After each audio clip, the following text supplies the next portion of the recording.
Ok. Alors, bonjour à tous. Je m'appelle Bassirou Kébé. Je représente à cette conférence de presse le Mouvement national des cadres patriotes, le MONCAP du PASTEF.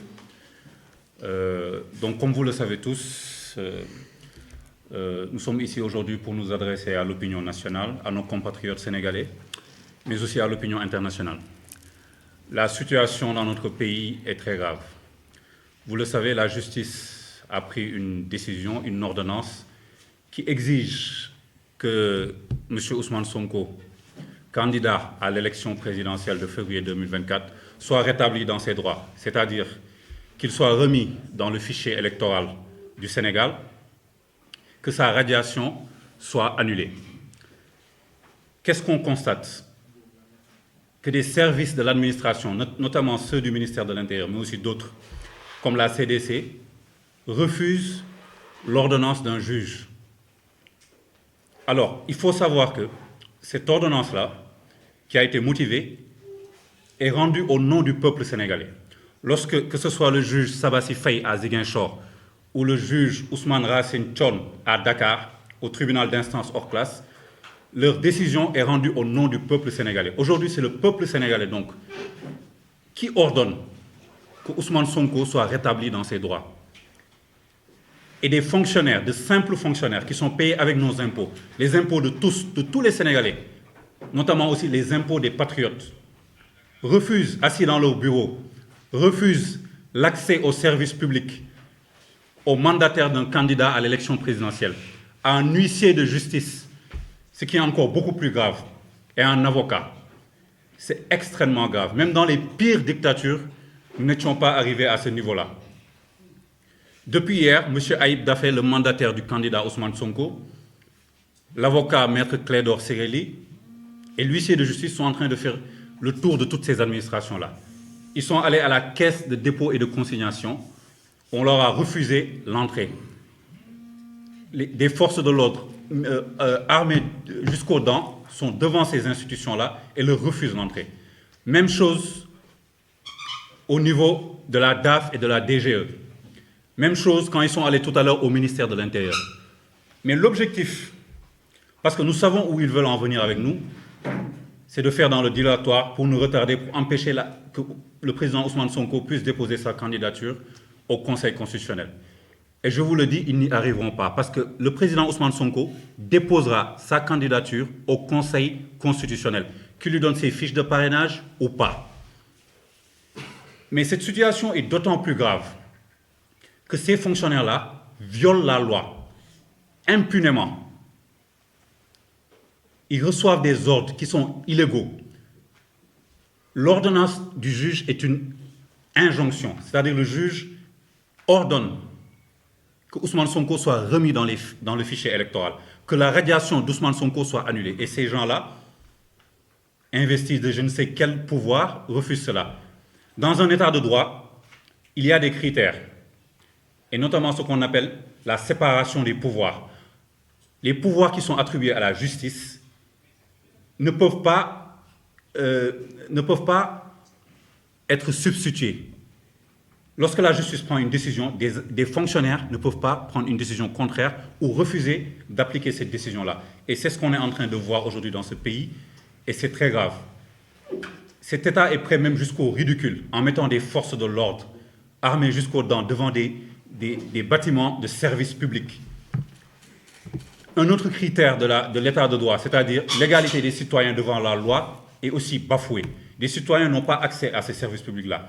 Le président Ousmane Sonko est traité comme un citoyen de seconde zone, qui n'a aucun droit. Lorsqu'une décision de justice est contre lui, elle est appliquée de manière immédiate.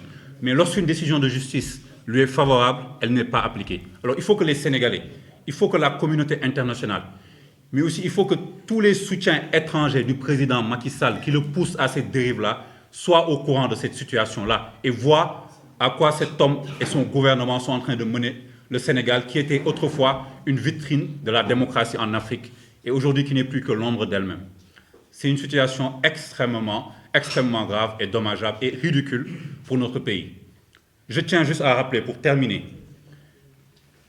que ces fonctionnaires-là, je vais citer notamment M. Tiendé Fall de la DGE, M. Fiacre Badiane de la DAF, Ils sont en train de violer la loi et ils seront punis par la loi demain, après février 2024. Ils sont en train de violer la loi. Ils sont en train de se comporter comme des voyous.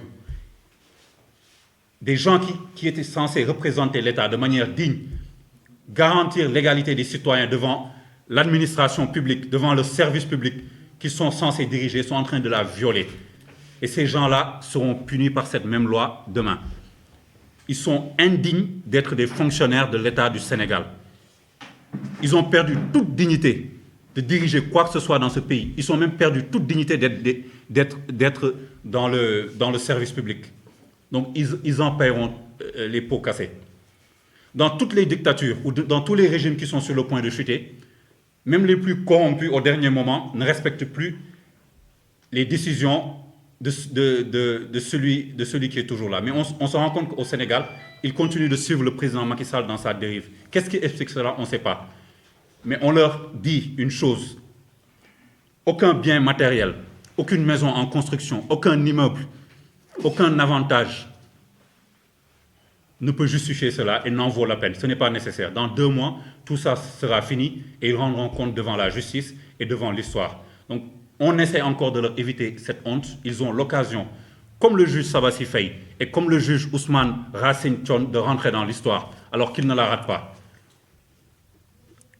Ce qui a été dit tout à l'heure par rapport à la manifestation pacifique, on appelle tous les Sénégalais demain, jeudi 21 décembre, entre 20h et 20h30, à s'habiller tout en blanc, à être devant chez eux de manière pacifique et à montrer leur mécontentement face aux dérives de ce régime, face au ridicule de ce régime et face à l'oppression, à l'injustice que subit le candidat Ousmane Sonko et tous les prisonniers politiques.